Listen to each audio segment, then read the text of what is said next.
Hello, and welcome to Triple F Firearms presents Fun with Guns. Today's episode, we're going to ask exactly what is a shotgun anyway. Specifically, what is a 12-gauge semi-automatic shotgun? I hope you took my advice and fed your shotgun some good ammunition if you just bought a new one and ran out there and fired it. So, let's talk about a shotgun. The ATF is a little bit weird when it comes to 12-gauge shotguns. And the fact is, because it's a smooth bore, okay? It's not just because it's a smooth bore, but because it's a low velocity gun. There's Remington and Mossbergs and all the other brands out there. You can buy a rifled deer barrel for your gun. It don't change the opinion of ATF about your shotgun. And there's a reason for that. In some of the strictest countries in the world, you can have a shotgun. It's a smooth bore, shoulder fired weapon that is low velocity. And even if you put a rifled barrel in it, you're not reaching out there 800 yards. You're not setting off that tannerite target. It's a low velocity gun. So the ATF, and the rest of the world for that matter, declares a shotgun less lethal, basically. Up close and personal, we all know the difference. Nevertheless, so what is a shotgun? This here is a Sportsman 48. Okay, and so in the eyes of the Bureau of Alcohol and Tobacco and Firearms, you're always going to have a portion of the gun that is determined to be the firearm. So that's what I'm going to explain to you right now. But before we get to that, let's do the little safety thing.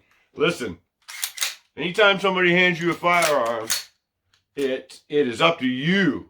You put your eyeballs in that chamber and determine that it is unloaded. If they say, here, it's unloaded, yeah, you check it. If they say, here, it's loaded, you know what? You still check it, okay? You put your eyeballs on the chamber of that gun every time you pick up a firearm. So, okay, here we have a shotgun.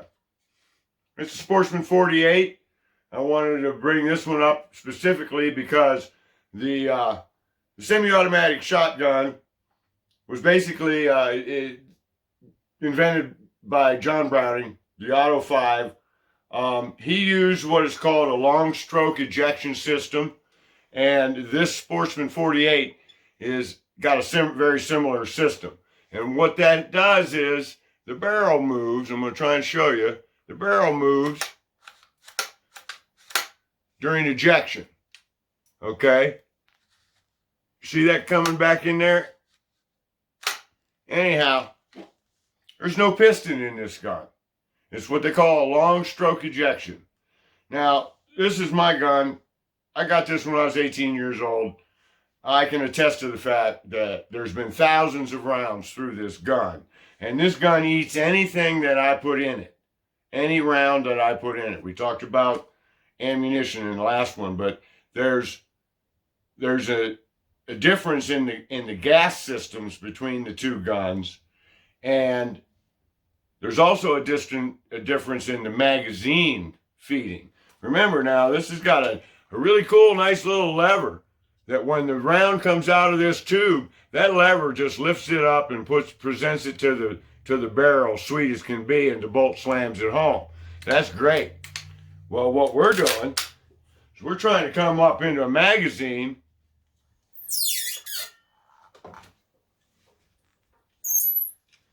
onto a little feed ramp. It's a whole different situation. Plus, this gun operates, and all these turkey shotguns use this gas system. It's what they call a kinetic gas system. And the best way for me to illustrate that is when you go to the carnival and they've got that thing where you smack the lever with a big mallet and you ring the bell, okay? And there's always some big dude that runs that carnival event. The little guy is over there at the water cannon, but this big dude smacks that thing and rings that bell, because why? He's got enough gas to send it up there. And that's what's happening in here. The gas is hitting that piston, and that piston is smacking the bolt carrier, and that is actuating the semi-automatic part of your shotgun. So, this is the receiver. This is the firearm, according to the ATF. This is the stock. This is nothing more than the trigger group, okay?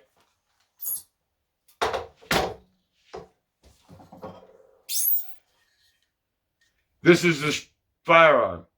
It's got the serial number. It's the shotgun.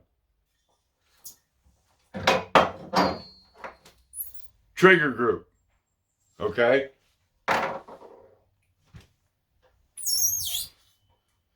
Things didn't suddenly change when we decided that we wanted to make this shotgun look like an AR-15.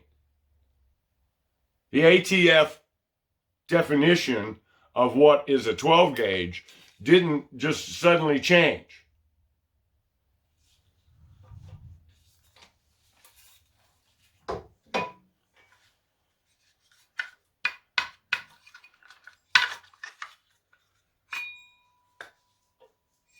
That is your upper receiver. That is the firearm. This, and forgive me that all my guns are cut in half, because that's kind of what I do. This is not a lower receiver. This is this. It's a trigger group. The section back here, yeah, that part I cut off, that's the stock.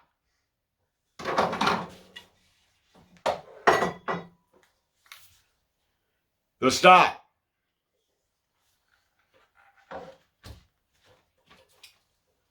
So, just because we started making them look like an AR-15, and I've got documents straight from the firearm technology branch of the ATF that declare on a gun identical to this, and here, you know, that's the thing, maybe not this gun, but it's identical in design and concept to these magazine-fed semi-automatic shotguns coming out of Turkey.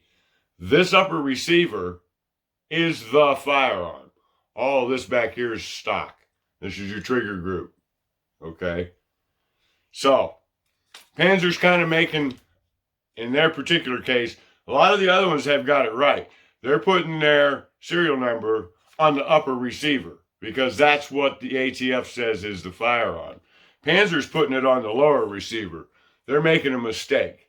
That's not the firearm. They're putting the serial number on the stock of the gun. If this was a wooden stocked gun, their serial number would be like right here. That's wrong. Kinetic gas, man, and that's why I keep telling you about the rounds. You're going to hate this gun if you don't feed it. It's a kinetically operated semi-automatic shotgun. It's got a lot of issues. John Browning, when he first invented the Auto 5 back in 1918 or 05, whenever the hell it was, he had gas rings because guess what? It had problems cycling. The number one problem with a semi-automatic shotgun as far as cycling is gas. But the upper receiver that we know as the upper receiver, that is the shotgun.